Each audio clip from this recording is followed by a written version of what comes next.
The internal report said I had damaged the client relationship through unprofessional communication.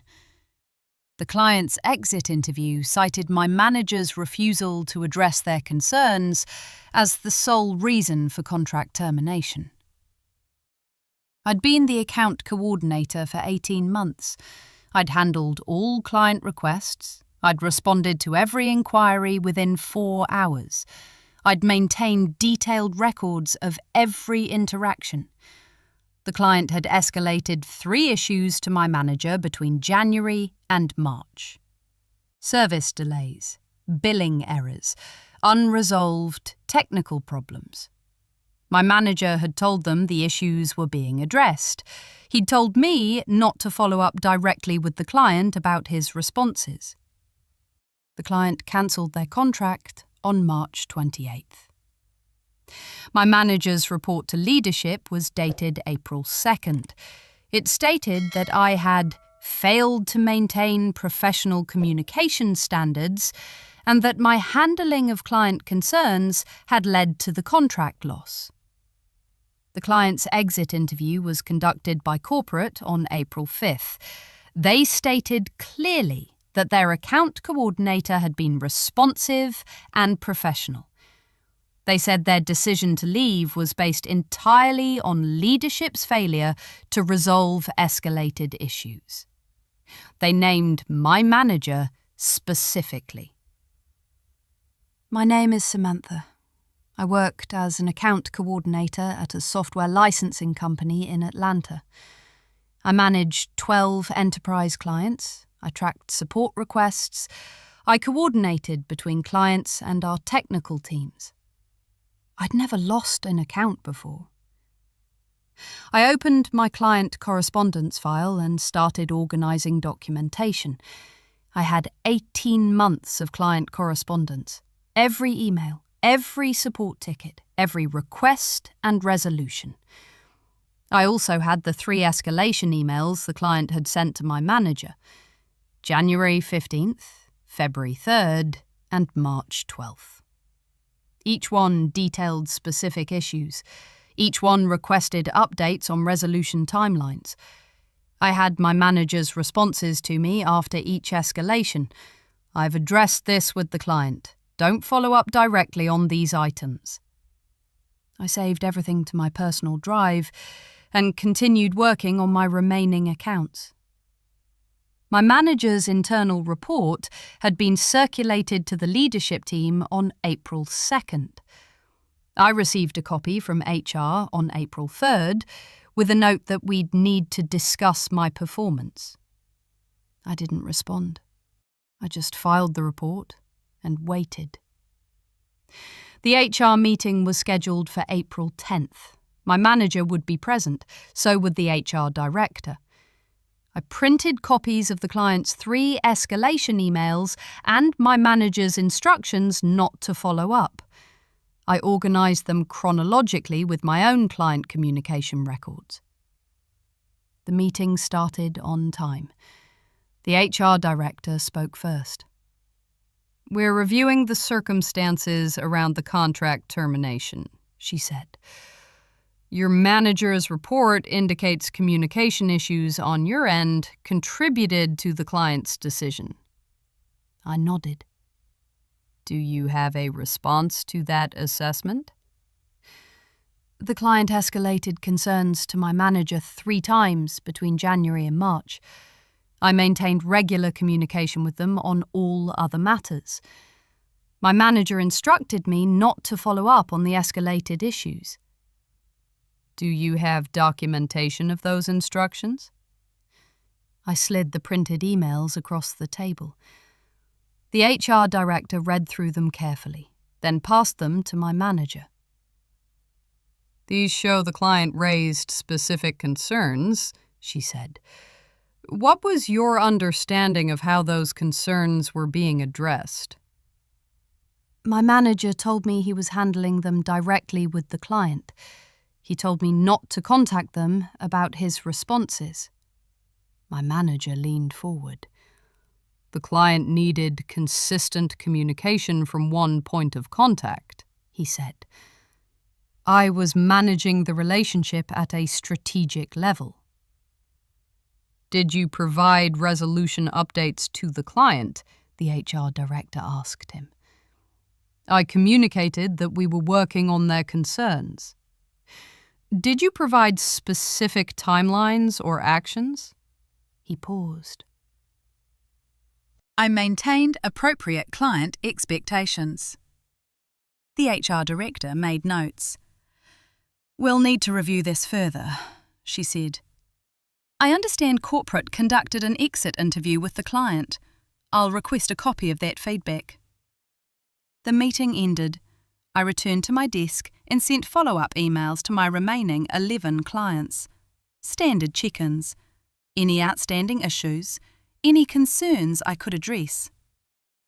3 days later, the HR director sent an email requesting another meeting. Just her and me this time, scheduled for the following Monday. I accepted without comment.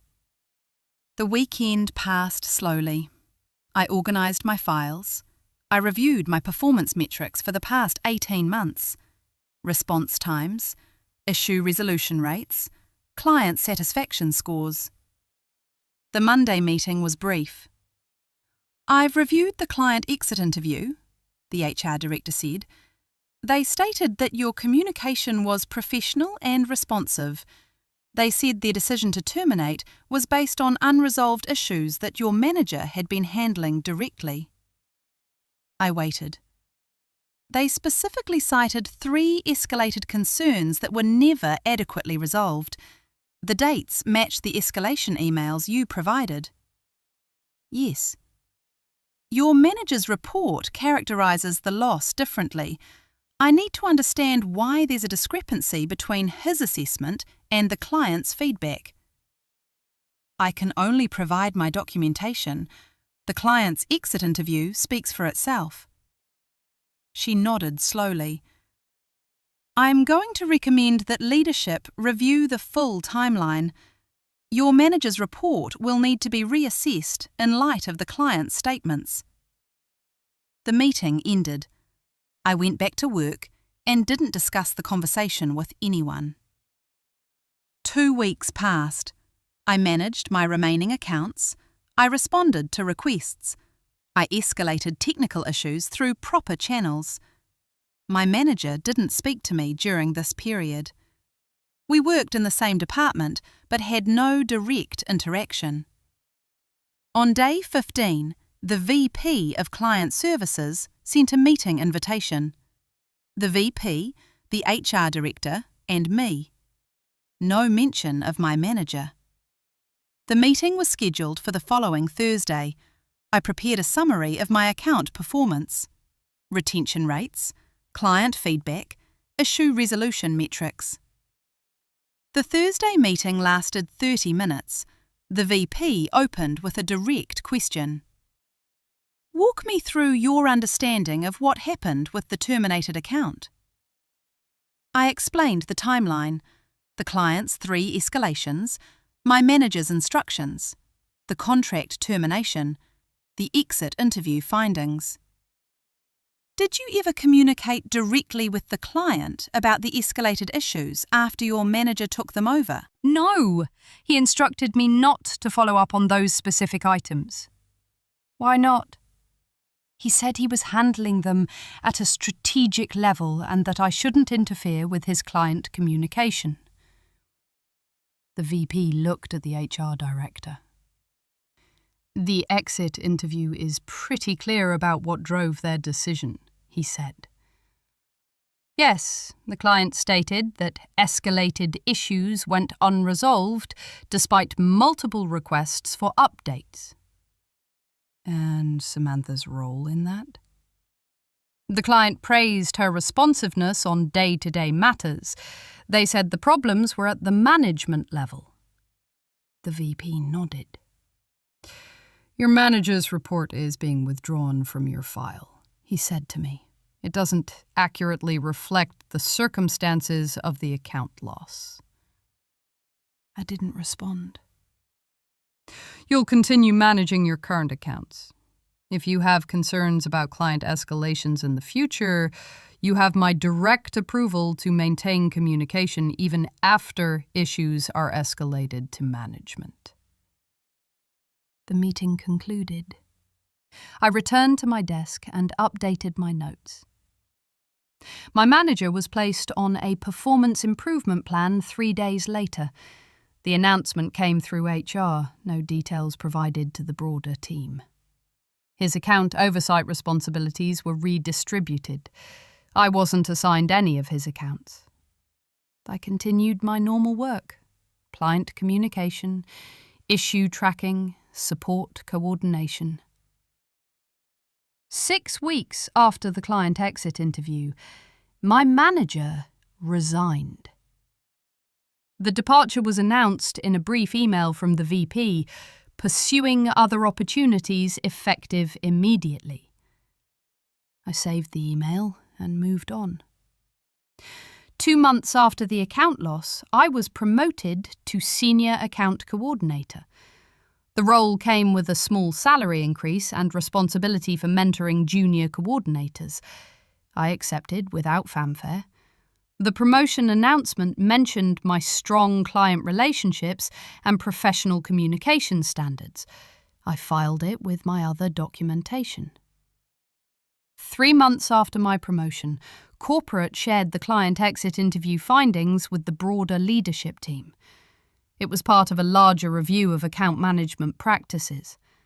The review recommended clearer escalation protocols and better documentation of client issues at all levels. I was asked to contribute to the new protocol development. I provided input on communication tracking and issue ownership. The new protocols were implemented 4 months later. A year after the account loss, I was managing 15 accounts, all active, all current on renewals. I'd trained 2 junior coordinators on client communication standards and documentation practices. Neither had lost an account. 18 months after the incident, I was recruited by a competitor. Account director role, larger portfolio, higher compensation. I accepted the offer. My departure was announced 2 weeks before my start date. The VP thanked me for my professionalism and client management expertise. I thanked him for supporting proper escalation protocols. The new company had different systems but similar client challenges: technical issues, billing concerns, service delivery problems. I applied the same approach. Document everything, communicate clearly, escalate appropriately, but maintain visibility. 2 years after the original account loss, I was managing a portfolio of 23 accounts at my new company. None had terminated. My documentation practices became standard for the account management team. 3 years later, I was promoted to Director of Client Success. I oversaw 12 account managers across 2 offices. I implemented the same escalation protocols I'd helped develop at my previous company: clear ownership, documented communication, continuous client contact, even when issues were escalated. The system worked. 4 years after leaving my original company, I ran into my former manager at an industry conference. Different city, different context. He was working for a smaller firm, different role, not client-facing. We didn't speak. 5 years after the account loss that had been blamed on me, I was Chief Customer Officer at a mid-sized software company. I managed a team of 35 people, supporting over 200 enterprise accounts. The client communication protocols I'd built were foundational to our retention strategy. We'd lost 3 accounts in 5 years. Industry average was 12% annual churn. Ours was less than 2%.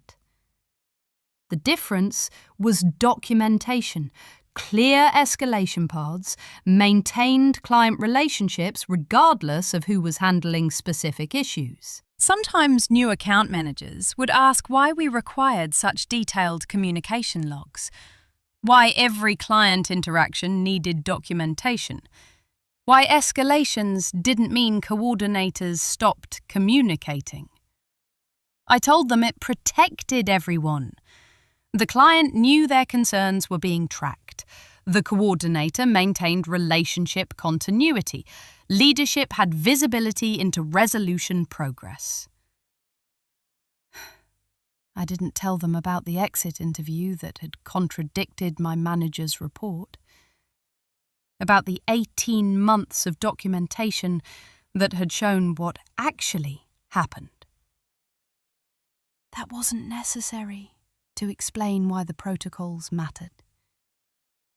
The files from that original account were still archived. The 3 escalation emails, my manager's instructions, the exit interview summary, the withdrawn performance report. I kept them not as evidence of vindication, but as a reminder of why complete records mattered when narratives diverged from facts. My manager had blamed me for losing an account. The client's exit interview had blamed him. The documentation had showed exactly what each person had done and when.